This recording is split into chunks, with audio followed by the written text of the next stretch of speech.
Welcome back to the channel. If you haven't, please take a moment, subscribe, show us some support.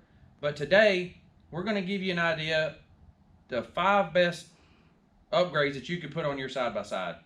Now, these upgrades won't work for every person or every riding style, but for what we do and the things that we've learned over the years, these are the best things that we can think of that you should consider when you buy a side-by-side or if you've already had one for a while. So here's our 5 things that we would do for trail riding purposes. Watch till the end because the 5th one is going to surprise y'all. I guarantee it. But the first one is shock therapy springs. So with shock therapy springs, you get ride height and you get ride capability. It's a lot better flex on the trails. But a lot of people buy like $200 to $400 bracket lifts, and you still get that with the shock therapy. It's a little bit more expensive to buy the springs, but you also get the ride capability with the lift kit with the springs. So it is a great purchase. Like he was saying about the shock therapy, it is by far one of the best upgrades that we put on any of our rides. Almost every single ride we have has shock therapy on it. So what we did is when we installed shock therapy on the Trails and Rocks edition, I took some video clips of that. I'm going to insert them in here so you can actually see the difference between the stock springs, the aftermarket springs, and how much of a lift it added to the overall ride. I completely forgot to say that. Me and Brad's fixing to install shock therapy on this 2021 Rocks and Trails Edition Razor XP1000.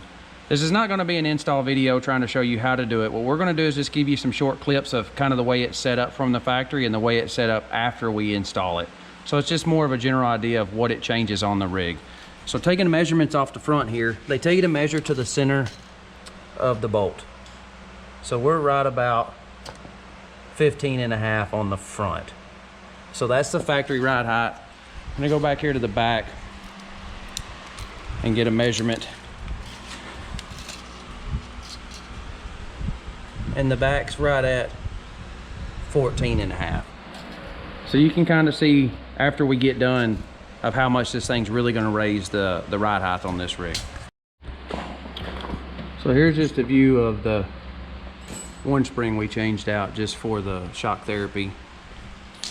Here's the stock setup still on the rig, so you can kind of see the difference already. The dual rate's built into one spring here where it's 2 separate springs over there. The biggest change that you'll notice on these things is look at this rear spring. So the stock spring obviously has your main spring and your tender spring, but look at all this dead space that's used up here or left in use. So when you go to the shock therapy side, you can see that we're utilizing all of that room to have more suspension. And these things work so great. So the shock therapy is completely installed now. We're just going to give you an idea of what it was. So factory, this thing was right at 15.5 inches to that bolt. So we're right at 17. We got about 1.5 inches out of it on the front. And the rear, we are now at 16.25. And it was at 14.5. So again, we 1.75 inches in the back. So got a lift kit out of it. Obviously going to get a lot more springs, a lot more shock working out of this thing. So it's going to be a whole lot better of a ride. The second thing to consider is obviously a tire and wheel package. Now across our rides, we have multiple different tires, multiple different wheels. So we can give you kind of an idea of what we think works best. Obviously here on the Commander, we have a set of Bighorns with bead locks. Now the good thing about beadlock wheels, you can air these things down and get a lot of grip. The bad thing about Bighorns to me are one of my favorite overall tires. They work great in mud conditions, they work great on trails, they work great in rocks. The only downfall is, at this point, I don't think they make anything over a 30-inch tire. So that's kind of the downfall. On mine, my original set of aftermarket tires was a set of Blackwaters. Now while they were really good tires when they were new, over time, they've gotten really, really hard. So they work actually nowhere other than just cruising around. So I went out and I upgraded and added a set of beadlock wheels and Rockzillas. Now for overall crawling, trails, hills, rocks, by far Rockzillas are the best tire you can buy in my opinion. The downfall to them, they're super soft. So I have to keep a spare set of tires and wheels just to be able to drive mine on anything other than rocks and trails and things of that nature. We did go out and bought a set of Rockabillys made by Sedona. man, I'm very pleased with these tires. They do have somewhat of a dual compound, so they are sticky enough to actually work on the trails and the rocks, but they have a hard enough compound that they hold up. So on this X3, I know we've got over 1,000 miles on this set of tires already, and they're holding up very well. So I'm very, very pleased with those. If y'all watched the Trails and Rocks edition video, we did do a kind of a little bit on these. So this came factory with they're the Crawler XGs, I believe. Yes. So these tires, from what our initial deal, we've already got 400 or 500 miles on this, quite a few trail rides. These work great as well. I would compare these very close to the Rockabillys as far as the compounds and the tires, the sidewalls, the bite in them, they work really great. We're very pleased with those as well. So to kind of give you another rundown, like we said here, on the Commander we have 30s. On my Razor, we're running 32s on the Blackwaters and on the Zillas. I'm running 32s on the Rockabillys, and right now we have 30s on the Trails and Rocks. Obviously, our plan is we're going to upgrade this to 32s for overall usage. I think 32s are the best tire you can buy for trails, rocks, climbing, and that nature, because you're not really overworking any of the factory components, and yet you still got enough ground clearance to actually work compared to 30s or going up to 35s. So our third thing don't have really a whole lot to do with performance, but it is a big safety deal. That's why we are putting this in here. It's harnesses. I'm literally not holding on to nothing. It's holding me in place because we lifted it up with the forklift to give y'all an idea of what we go through on the trails. So harnesses is a key component for safety. We all pretty much have harnesses, and we wear them 24/7 when we are riding. So if I didn't have harnesses on, I would be having to hold myself up with the floorboard and the steering wheel. And if y'all have watched our previous videos, y'all know I'm pretty used to being upside down. So, and harnesses have saved me more than once. So I would definitely buy a set of harnesses.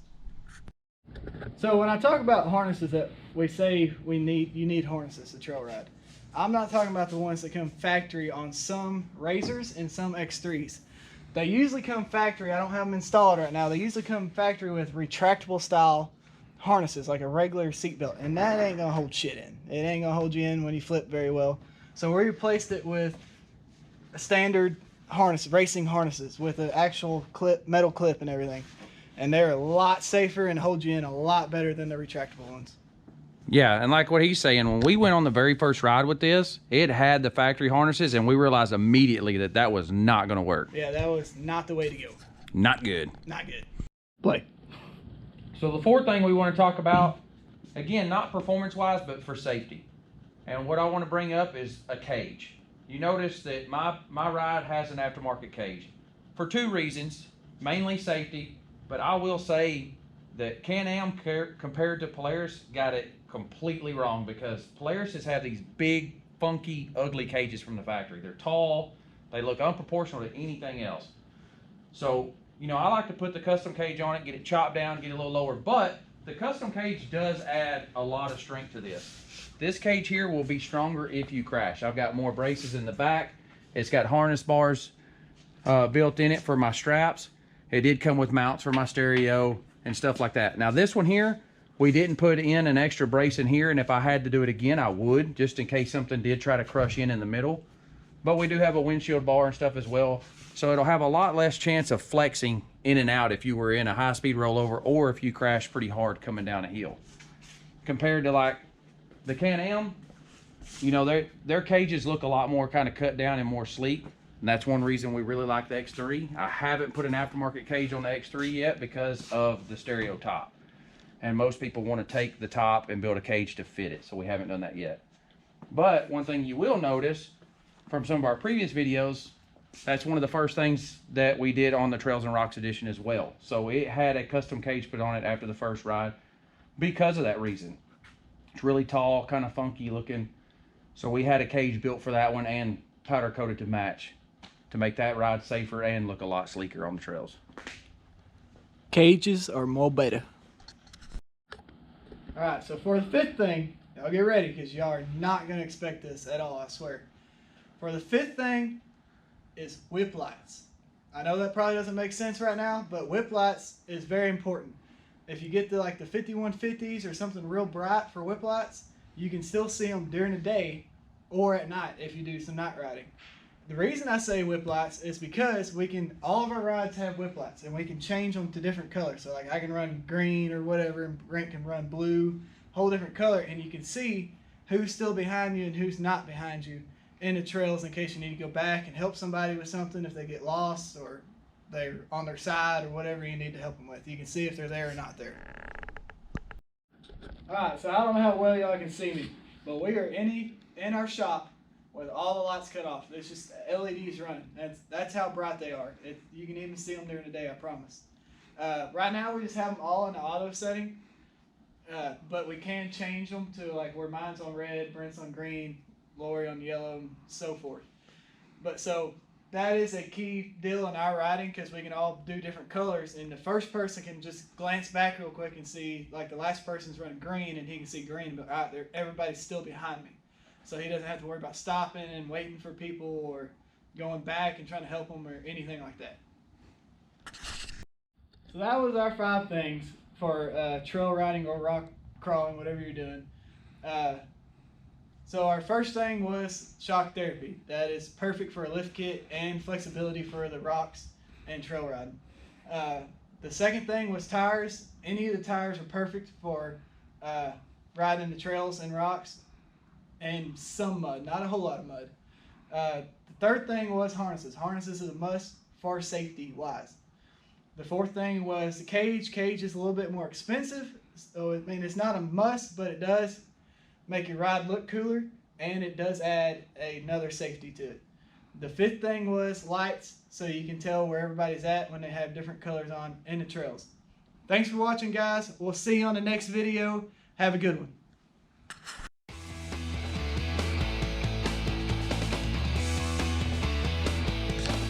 A lot of people make fun of them, but we love our lights, especially riding at night.